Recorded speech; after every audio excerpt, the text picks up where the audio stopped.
The audio you're about to hear was recorded in Anchor. Learn more at anchor.fm. Welcome back to the Alexander Schmidt Podcast, episode 017, Addenda to Conversation with Mr. Wes Schantz. I just wanted to take a moment here after listening to that podcast to clear up or to clean up one of the arguments I made, which I think I didn't structure quite right, and to explain two of the terms which I used. So the argument I'm going to clear up first will be the Adam and Eve argument and what exactly it means for Adam to come to consciousness or be kicked out of Eve. The second term that I'll be explaining will be levels of abstraction, so that we all understand what that means. And the third, the second term and third thing I'll be explaining will be differing levels of analysis. So, the Adam and Eve story. Basically what happens, Eve is in the garden and is tempted to eat the apple by the snake. And so, Dr. Jordan B. Peterson analyzes this symbol in a very interesting way. He suggests that the apple, he cites the research of a biologist who's discovered that actually our color sensory receptors have developed because of our desire to eat fresh and ripe fruit. And he bases his second piece of evidence on how the snake makes one conscious by citing the work of UCLA biologist Lynn Isabel, suggesting that snakes actually did make humans conscious because there was an evolutionary arms race between snakes and humans, especially concerning the trees, about 60 million years ago. And so that's pretty cool. However, I might suggest a slightly different interpretation of the tree and the snake. And so what is the tree? The tree is rooted. It's a symbol of stability. What is a snake? A snake is a mobile, almost hidden sort of thread. It's fluid. And so in sort of a yin-yang sort of symbolism, the snake is that which moves and threatens on that which is unmoving and completely trustworthy. And so what does that represent for woman in her native state? Well, that would be pregnancy, because on the one hand, pregnancy ensures stability of the people by producing new humans.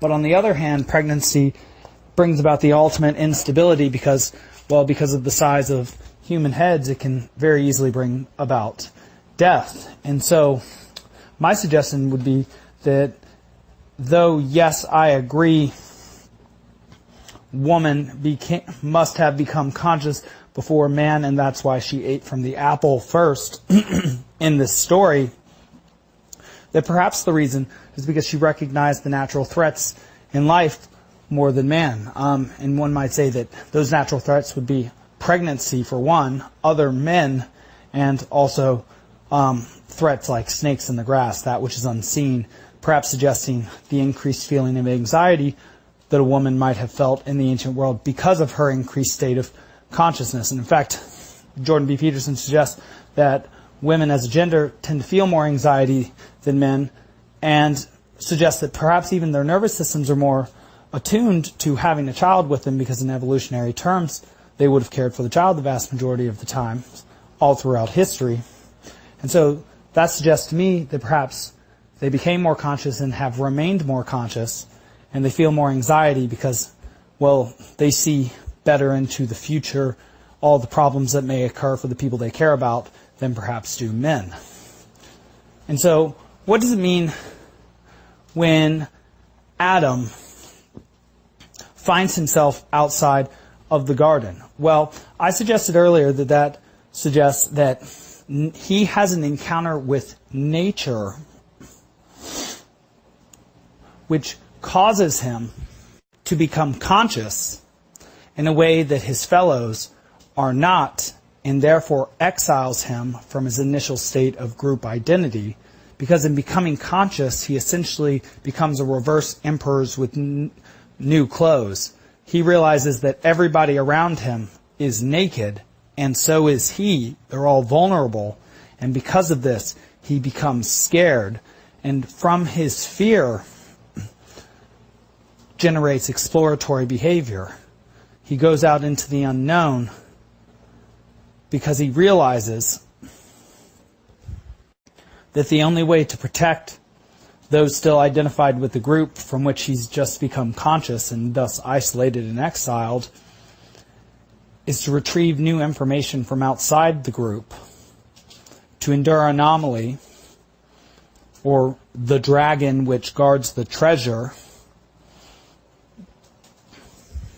Well, if he does that, and then he returns and reintegrates with the group and shares the information he's found from outside, he reinvigorates or restores the new information or the information creating protocol within his people. Information creating protocol being teaching them how to think again so that they can discover their own truths and generate more individuals in that Adam-like way, represented in a modern way by those who are pulled out or awakened from the matrix. Those are people who become individuals and can therefore express being or truth through speech.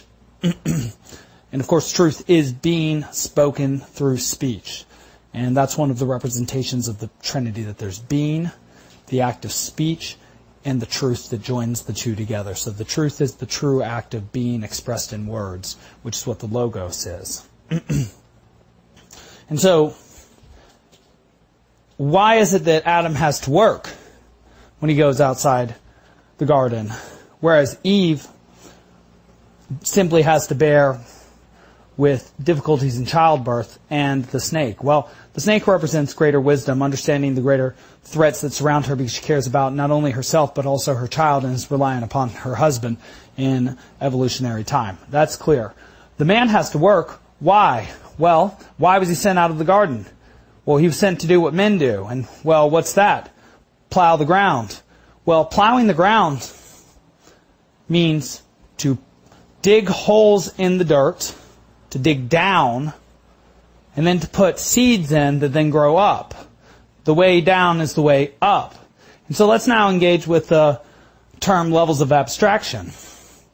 The physical metaphor is man has to till the earth, has to plow the ground, has to make divots, deep divots, and then put seeds in them and let them grow. Well, that's how learning works, and that's incremental growth onto exponential growth. And so you can see that with wheat, and you can see that with development of aggregating technologies.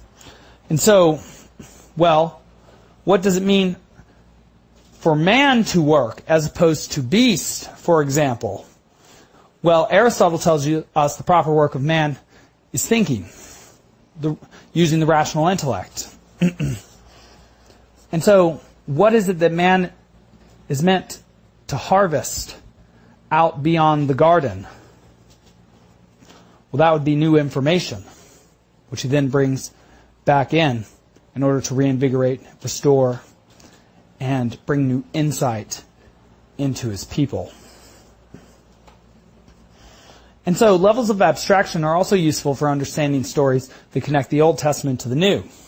For example, the story of Abraham and Isaac, where Abraham is about to sacrifice Isaac, but a moment of insight or a moment of imposition of God in the Old Testament, which generally means a moment of insight leading to greater awareness, leading to an extension of consciousness within man, keeps him from killing his son. And what does this mean?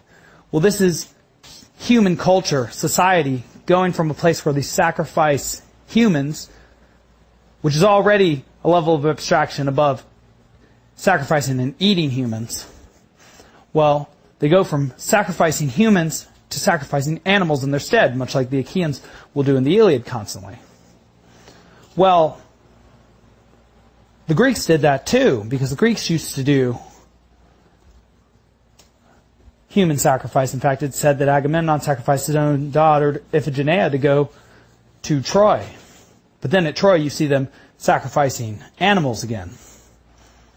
And so what's the level of abstraction up from the Old Testament of sacrificing a human and then sacrificing an animal, which one already understands that even the act of sacrifice is symbolic. So it is symbolic when it's a human, and then it is a level of abstraction down to an animal. And then what is the next level of abstraction that we see in the New Testament? Oh, well, that's God sacrificing himself as man. Which means what? That a human learns to sacrifice himself for the group. Well, what does that mean? That means, well, the symbol is shared not only in Norse mythology with Odin, hanging himself from a tree, and also Christ hanging himself from a cross. Well, what does the symbol mean exactly? It means this, that rather than symbolically sacrificing another human in order to restore the group, or sacrificing an animal in order to restore the group through sacrifice, one can restore the group through one's own heroic efforts. And so why do Christians eat the host and say that's Lord? Well, that symbolizes and is the consuming of information in order to renew one. And so why does one eat wheat? Well, wheat is that which is harvested, that which grows and dies every year, represented by Demeter and Persephone in the myth of Demeter and Persephone. And why does one drink wine? Well, wine comes from the vine, which restores itself each year and also dies each year, and is represented by Dionysus, who is a dying and being reborn God himself. And so, how do humans die and become reborn now for the group? Well, they devote their lives to learning new information, distilling it, and then sharing it back with their group. And that's how they all become of one body, by sharing the same ideas. And ideas and belief systems shared between people are those things which govern their behaviors down to their subroutines, as well as their emotions in terms of all of them acting in accordance with each other. So there literally is nothing more important than an individual sacrificing himself for his society by means of spending his life acquiring and distilling and sharing new information, which is also what alchemy sought to demonstrate, by the way. What was the idea of alchemy? It was that you spent your entire life in study, and then you write your own work, which distills all your study from all the crude matter you've acquired, all the information, into the alchemical gold, which means you take everything you've seen and then you place it into meaningful prose, and you take, say, 50 years of information that you've acquired and you distill it into maybe 10 to 50 hours of reading, and, well, that's how society continues to move forward. Okay. I'm sure when I hear that argument again, I'll have to add and subtract and remodel it. Okay, third thing to consider, levels of analysis. So something I said to Wes a couple times was that the problem with the argument is levels of analysis. And so what does that mean? Well, that means that you can say contrasting things about one topic, person, or thing that are true depending on how you look at the situation from a general or a more particular perspective. So, for example, let's take a human or an American citizen. On the one hand, all American citizens are equal, and that's totally true under law. However, in terms of basic competencies, every single human is totally different, and in terms of basic desires and in terms of information acquired during life.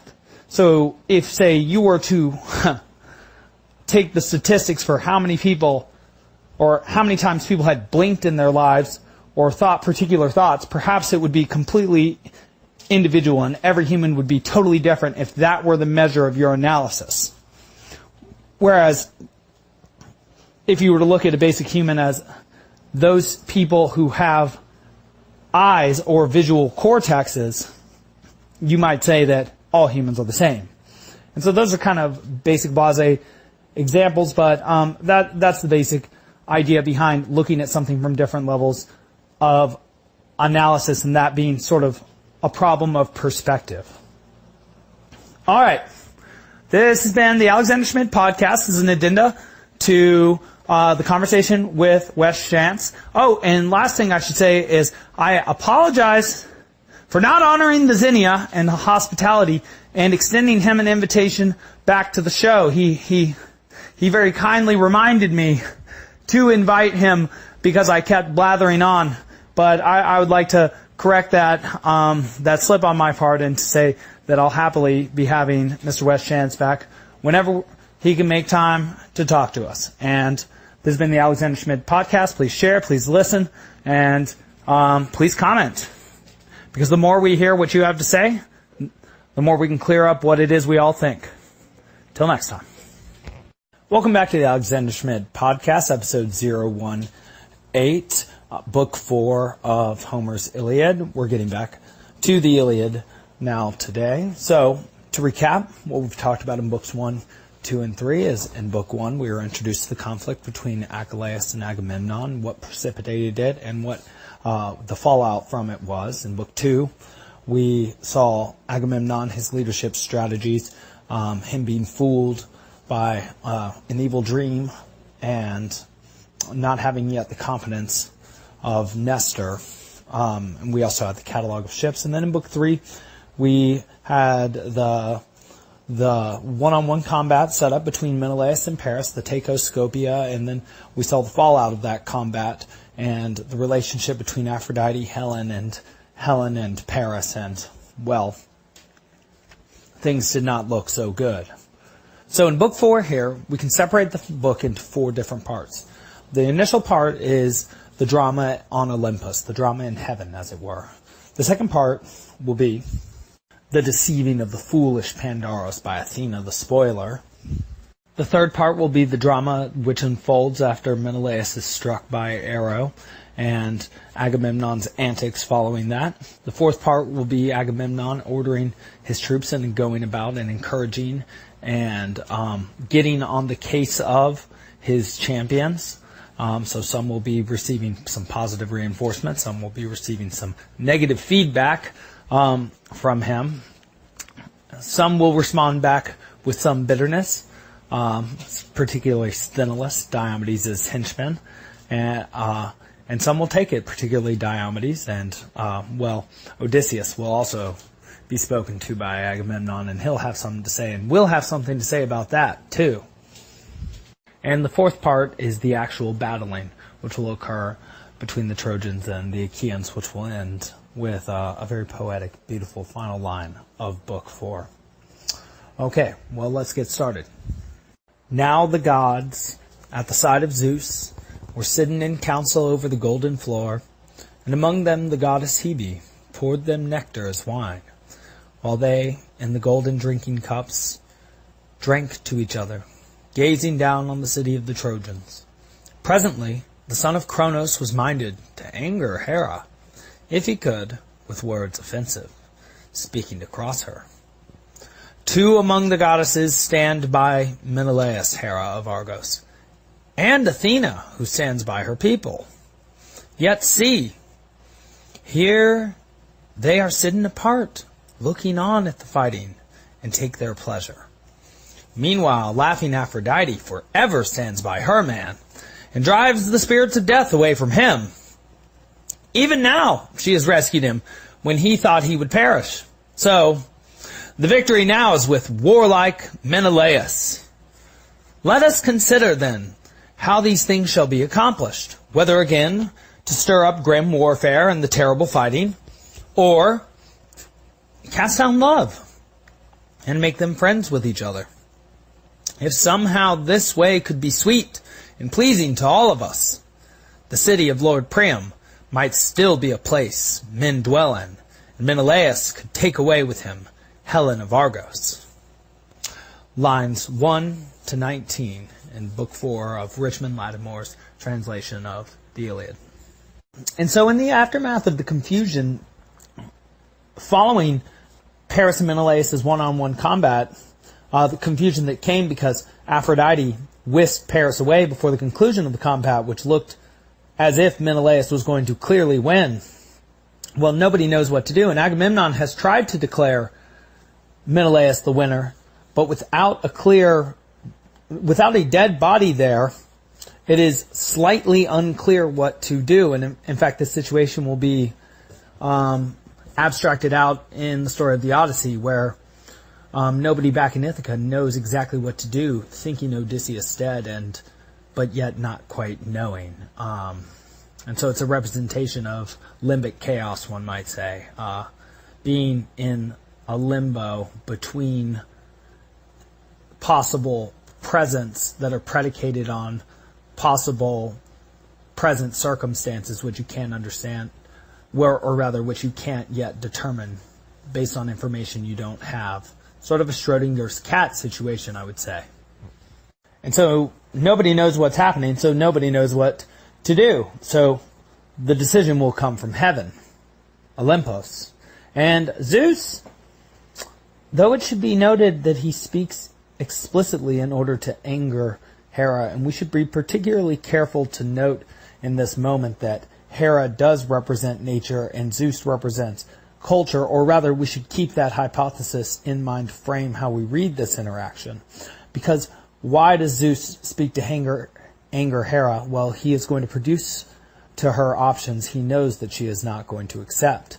And so what are the options he suggests to her? He says, well, first and foremost, he throws the barb in order to insult her. He says, oh, wow, I didn't understand the rules of combat, but what seem to have been the rules are that Aphrodite goes to help her man, and yet, even though there are two of you, Hera and you, Athena, neither of you help yours. And so, well, for one, Zeus there proves that Paris is a liar and a fool from the end of Book 3, because he claims that Menelaus only won because of the help of Athena, and Athena was sitting next to Hera the whole time, not helping Menelaus, of course, and nor would she need to for Menelaus easily to dispatch Paris, as we all saw. But Zeus says that explicitly in order to anger Hera and Athena, and in fact Athena looks at him sullenly but keeps her anger to herself because she's a good daughter to Zeus, but Hera, no, she speaks her mind. And so what she says to Zeus is, Majesty, son of Kronos, what sort of thing have you spoken? How can you wish to make wasted and fruitless all this endeavor? The sweat that I have sweated in toil, and my horses worn out, gathering my people and bringing evil to Priam and his children, do it then. But not all the rest of us gods will approve you. Lines 25 to 29. And so what you see there is that Hera, of course, wants the war to continue on, and she wants her efforts to be rewarded, just as Odysseus said to the men in Book 2 in order to reorient them, that they ought to think to the plunder that they're going to acquire after years of working, and that they ought to finish what they start. And so Hera also says that Zeus can do what he wants because culture can do what it wants, art, intelligence. However, nature will not abide by it, which shows, and Zeus will then seek agreement, which suggests that the major action on Olympus is always to seek, or the best action that can be sought on Olympus is to seek agreement between Hera and Zeus, between nature and culture. And in fact, the agreement here will be rather gruesome. Zeus responds, Dear lady, what can be all the great evils done to you by Priam and the sons of Priam, that you are thus furious forever to bring down the strong-founded city of Ilion? If you could walk through the gates, through the towering ramparts, and eat Priam and the children of Priam raw, and the other Trojans, then only might you glut at last your anger. Do as you please, then. Never let this quarrel hereafter be between you and me a bitterness for both of us. And put away in your thoughts this other thing that I tell you. Whenever I, in turn, am eager to lay waste some city as I please, one in which are dwelling men who are dear to you, you shall not stand in the way of my anger, but let me do it, since I was willing to grant you this with my heart unwilling. For of all the cities beneath the sun and the starry heaven, dwelt in by men who live upon earth, there has never been one honored nearer to my heart than sacred Ilion and Priam and the people of Priam and the strong ash spear. Never yet has my altar gone without fair sacrifice, the libation and the savor, since this is our portion of honor. And Hera responds, Of all cities, there are three that are dearest to my own heart, Argos and Sparta and Mycenae of the wide ways. All these, whenever they become hateful to your heart, sack utterly. I will not stand up for these against you, nor yet begrudge you. Yet even so I bear malice, and would not have you destroy them in malice. Yet if even so I bear malice, and would not have you destroy them in malice, I will accomplish nothing, since you are far stronger. Yet my labor also should not be let go unaccomplished. I am likewise a god, and my race is even what yours is, and I am the first of the daughters of devious devising Cronus.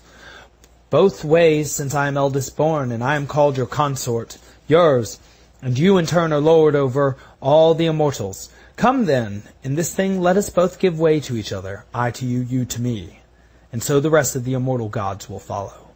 Now in speed give orders to Athena, to visit horrible war again on Achaeans and Trojans, and try to make it so that the Trojans are first offenders, to do injury against the oaths to the far-famed Achaeans.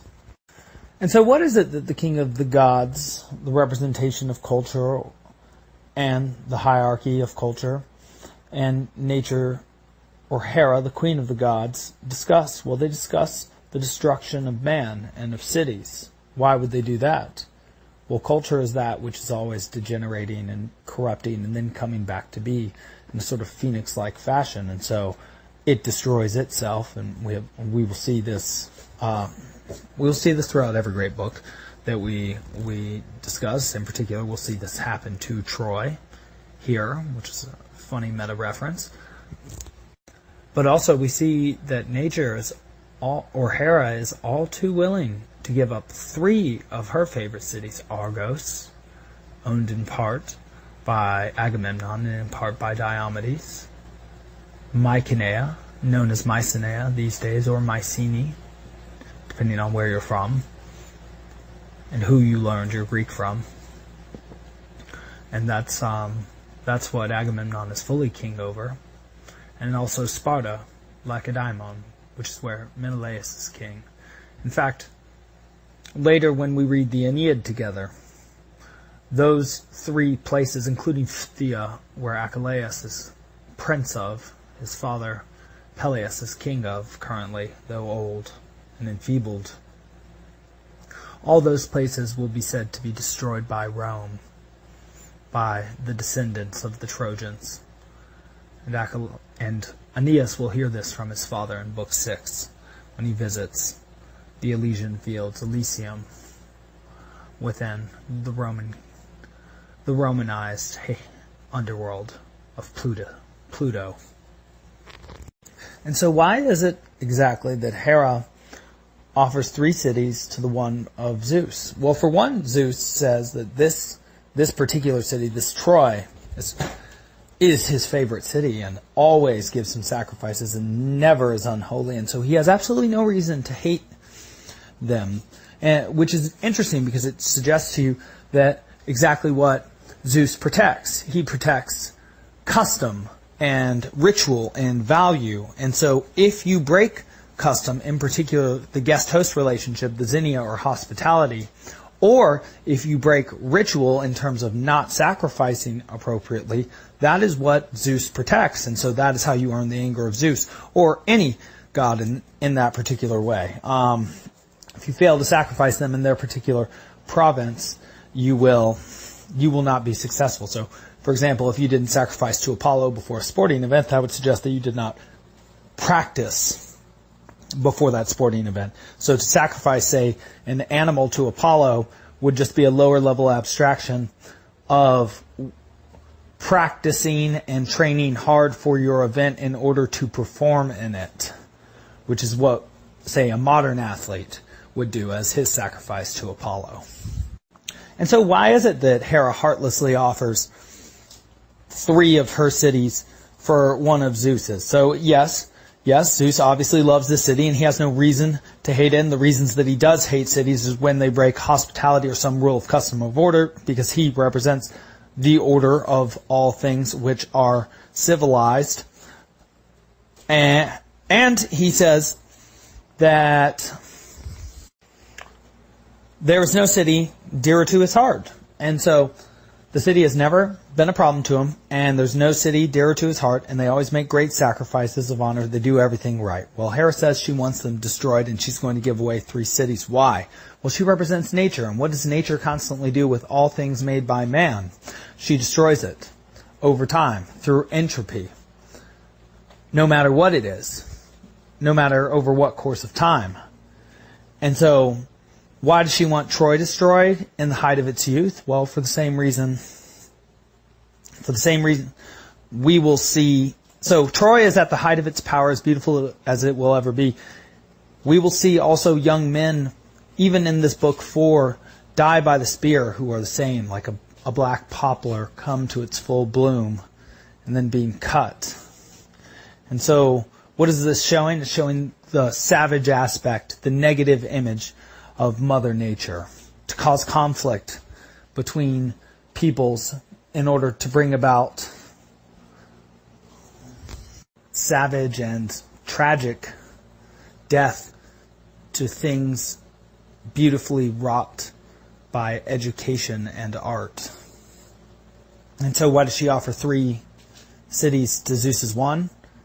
Because she would have destroyed those cities herself at some point anyway, as she will destroy all things in her sort of Kali aspect of the devouring mother. And so it's as if she's offering nothing. And so Zeus summons Athena to him. And this supports the point made in an earlier lecture that Athena implements the will of Zeus on the battlefield. Even though she'll often work in conjunction with Hera, one might consider this Hera having the active motive force of Zeus with her when Athena implements her plans, showing some sort of tacit agreement from Zeus with what Hera is doing. And in fact, when Hera will directly disobey Zeus, that will be when Poseidon actually enters the battlefield against the will of Zeus. And Athena will have little or nothing to do with that. So Athena is called, and she's told to go down to the battlefield and stir up the war again, and to make it look as if the Trojans started it. And so this is interesting, because the goddess of wisdom is being sent down in order to deceive, in order to trick.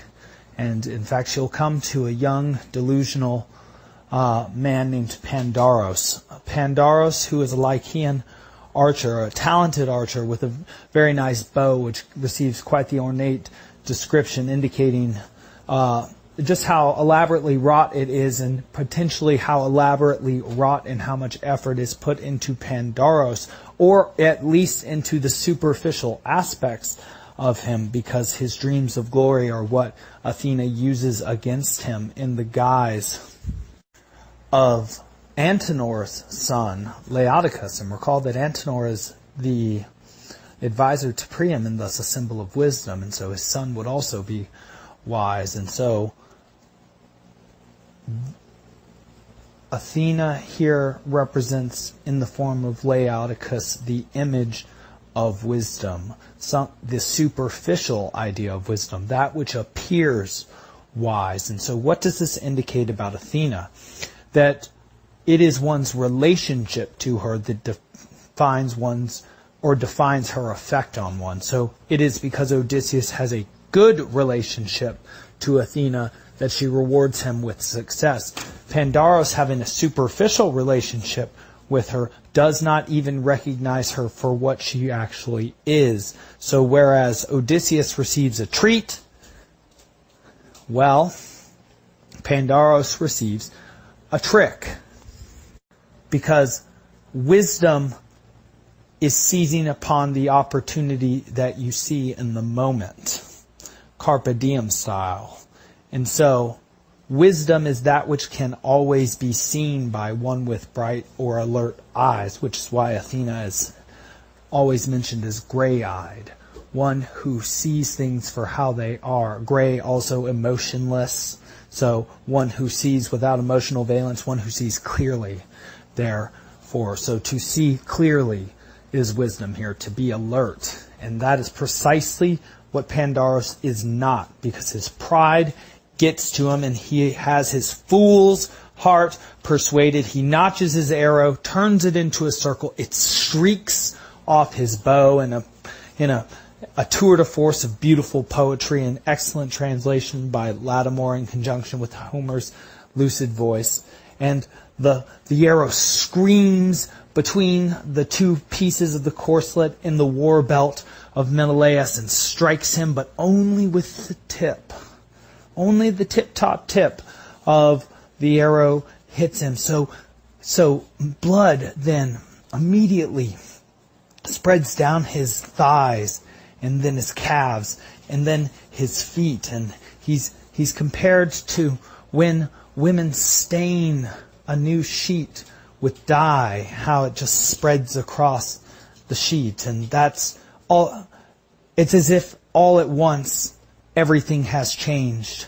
Not only the psychological, emotional situation, going from a weird, chaotic truce to all of a sudden the horror of battle having started again without anybody knowing it, but also the view was of Menelaus, fine, healthy, strong, champion, and now Menelaus covered in blood, looking as if he could have just been struck down. It's day to night in an instant. And a theme that's going to come up again and again in the Iliad is that when a lesser man strikes a greater man, or rather some relative nobody who we have not heard of strikes a champion on the Achaean side, he will come to a quick demise. And so we'll see that happen over and over again. Particularly, though, look for Pandaros. He will be an early example in Book 5, and we'll draw attention to that because he's going to run afoul of Diomedes, and well, Diomedes is going to have quite the good day. Quite the good day that the scholars will call an Aristeia in Book 5. And so Menelaus is stricken by the arrow, and Agamemnon comes over to him. And as I mentioned in an earlier lecture, he shows some tenderness of heart. Dear brother, it was your death I sealed in the oaths of friendship, setting you alone before the Achaeans to fight with the Trojans. So the Trojans have struck you down and trampled on the oaths sworn.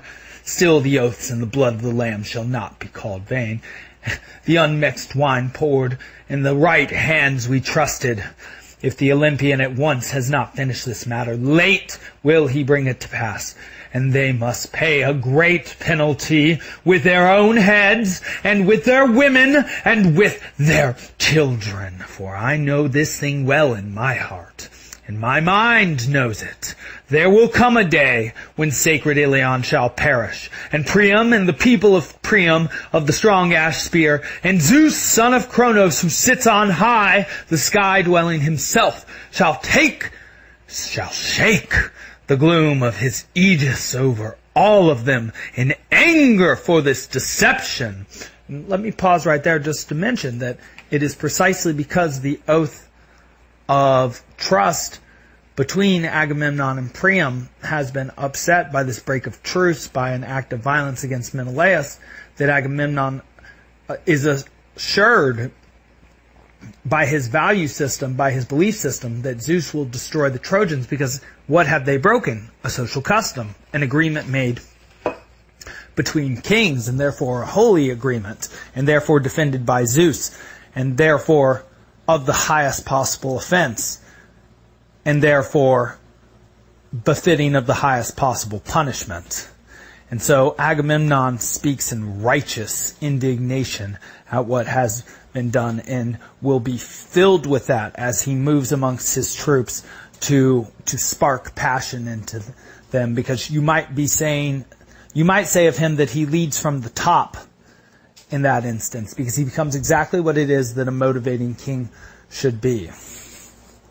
But let's also note that he shows care for his brother, but I'm going to continue reading the quote, and you'll see, I think, what the real linchpin is, which will also be a theme that moves throughout this chapter, which is what happens at Troy, whether the Achaeans win or lose, will determine Agamemnon's reputation for all time, his kleos, his glory, his time, his honor, which are physically embodied at a low level of abstraction by the treasures he has, but are already starting to be abstracted up in the stories that will be said of him. People are learning that stories are what immortalize you, and that's what it means to be thrown into the stars, because what are stars? They're lights that illuminate the dark sky that we all stare at. And what does that mean? That a star is that which guides us. And what does that mean?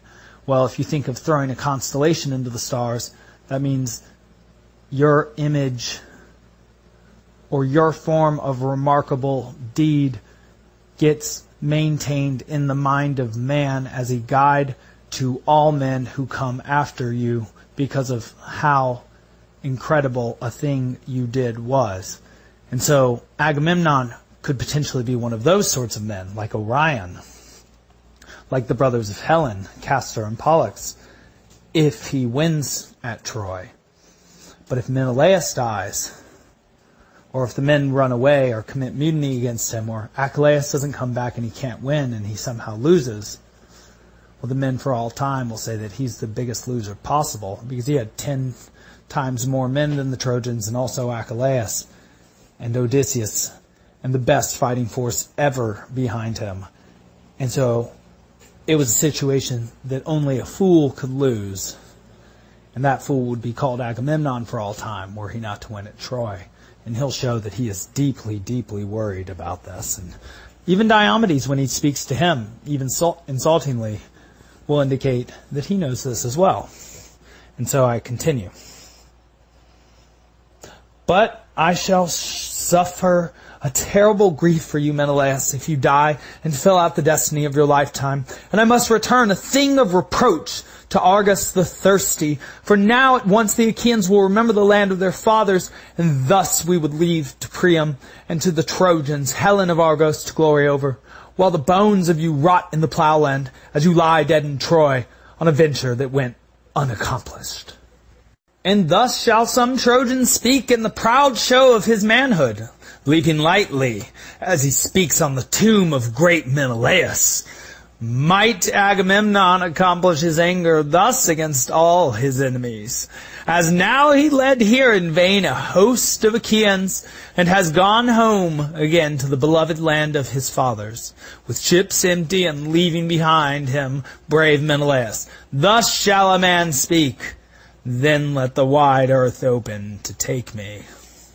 So, Agamemnon is very much worried about what people will say about him if Menelaus is here going to die. They'll say of him, while dancing on Menelaus' grave, that Agamemnon came here and let his brother die and failed to get Helen back and acted completely in vain. And Agamemnon is terrified of this possibility. And so his brother speaks up immediately and says, no, brother, it's just a flesh wound, and it's just barely hurt me. And Agamemnon says, oh my gosh, may it only be as you say, O Menelaus, and summons a physician. And this physician is named Machaon, and he and his brother are the two individuals, they're the two healers who are here with the Achaean troops. Though we will find out later that both Patroclus and Achilles are talented healers as well. But so Machaon here, who will later himself be injured, is described as a son of Asclepius, as a man godlike. And it's even mentioned that Chiron, the centaur, who by some accounts was the teacher of Achilles, though in the Iliad, Phoenix will be the teacher of Achilles, that Chiron had taught Asclepius, the father of Machaon, the arts of healing. But all that goes to show is that he is essentially 100% identified with his role as healer, in being son of Asclepius, who's god of healing, son of Apollo, and also in being godlike in his abilities. This means he has maximum competency. It means that when Machaon is summoned, he's essentially like a healer from a video game, like an RPG. It's a constant, it's a guarantee. He's going to get the job done. And so Machaon takes the barbed arrow out, heals up the wound nicely. Menelaus is going to be good to go. And so that's a pretty good place for us to stop this time around. We'll split this lecture into two. We'll do the second part of Book 4, next time. I'll get that out very soon. We'll see Agamemnon rally his troops. We'll see then also some of his troops get to fight, and we'll see a little bit of prosaic beauty at the end of Book 4 when Homer discusses just how many men have died in this day of confusion and battle that resulted from, well, what should have been an excellent plan. One-on-one combat between Menelaus and Paris, which should have resulted only in one very, very just death. Well, the situation spirals out of control, and it ends up with neither Menelaus nor Paris dead, Paris not even on the battlefield, and with many good and potentially better men dying in their stead. So, this has been the Alexander Schmid podcast, Homer's Book 4, Iliad Part 1. We covered the drama in heaven. We covered the fooling of Pandaros and the shooting of his arrow, and the healing of Menelaus after Agamemnon reveals his deep, deep terror at what men may say of him someday, if ever he should fail to take Troy. And so please share, please listen in, please call in, and please keep on going. Have a wonderful day. I'll see you next time. The audio you just heard was recorded in Anchor. Learn more at anchor.fm.